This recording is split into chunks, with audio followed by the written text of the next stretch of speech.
So, the Wall Street fucking Journal. For those of you who've been living under a rock for the past month or better, the Wall Street Journal has been instigating and leading an all-out attack on YouTubers and the YouTube platform. It basically started with their slanderous hit piece on PewDiePie, and it snowballed from there. Before I go any further, I just want to clarify, this is not PewDiePie's fault. He's not to blame for this bullshit.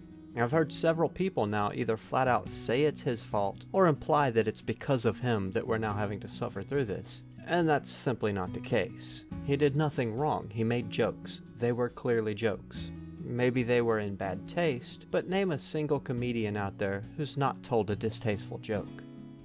No, the fault is entirely on the media, namely the Wall Street Journal. And I won't go into detail on what happened with him and the Wall Street Journal, it's all over the web, just go read.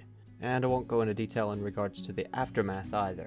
However, I will say that after the PewDiePie article came out, there was an outrage within the YouTube community and people started digging. Dirt was dug, and some pretty damning comments were brought to light regarding the authors of the original article. The very people that called him a Nazi and a racist were posting jokes about Jews frying and making claims that jokes about black people were funny or something to that effect. At that point, hypocrite was about the least offensive thing that you could say about them. I think the backlash stung a little bit, but it didn't slow down their relentless march against YouTube or YouTubers. I don't even know how many articles they posted to date, but I do know it's been plenty. After they failed to discredit the biggest YouTube stars, they went after the people they knew would give in, the advertisers, the people that make YouTube viable.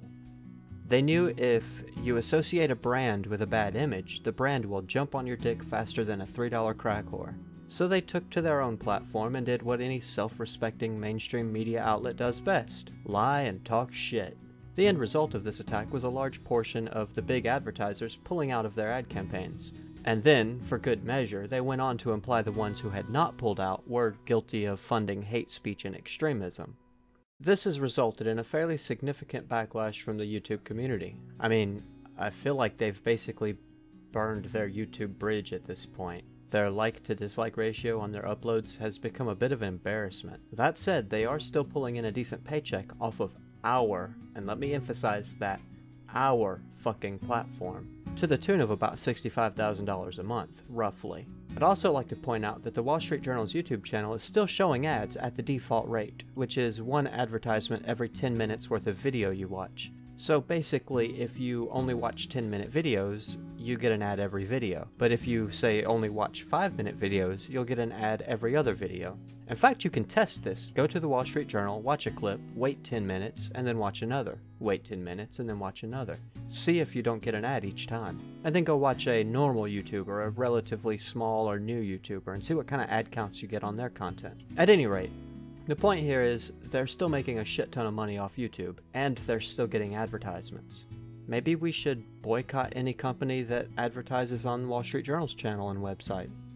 Every single person who loves and uses YouTube is affected by this. We as a community, regardless of what we think of one another, need to come together. We need to find a way to defend ourselves and our platform from this kind of fuckery. And the only thing I know to do is to boycott the people who advertise on Wall Street Journal. Maybe this means nothing. Maybe it solves nothing. I don't know.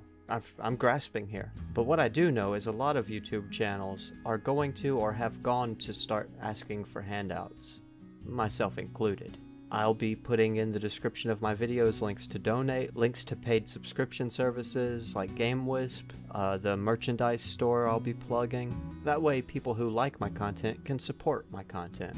I would much prefer to leave this as strictly an ad revenue thing. I despise asking for money. I would much rather let the ads run, collect the meager scraps from the leftovers after AdBlock and Google take their cut, but my only option right now is to start plugging my fan funding, or to move to streaming and slack off of the YouTube content a little bit and kind of dedicate my energy and time where it's a little more socially acceptable to throw money at people. Which means less regular stuff and more games, because at the end of the day, I have to go where the money is. Fan funding is acceptable on Twitch, and more likely to happen there. I guess what I'm trying to say is, viewers can help us through this. Not just me, but any content creator that you watch. If you have a few extra dollars, throw it at them. I mean, this is not a requirement, but it really does help. And they're gonna need it, especially the little channels. Larger channels maybe not so much, they've made their money. But sweet baby Jesus knows the smaller channels need it. And in the end, only time will tell what happens on this platform. I think, and I hope, that it goes back to the way it was, maybe with some improvements. And sooner would be better than later. But ultimately, we can't know for sure what's gonna happen. We have to act now. Anyhow, that's it for me. Apparently I have to go change a diaper now. Little fucker's stinking. Hey, this is Jesus, up in heaven. Just wanted to pop in and remind you to subscribe to Derp's channel. Well, what are you waiting for? Do it. Jesus out.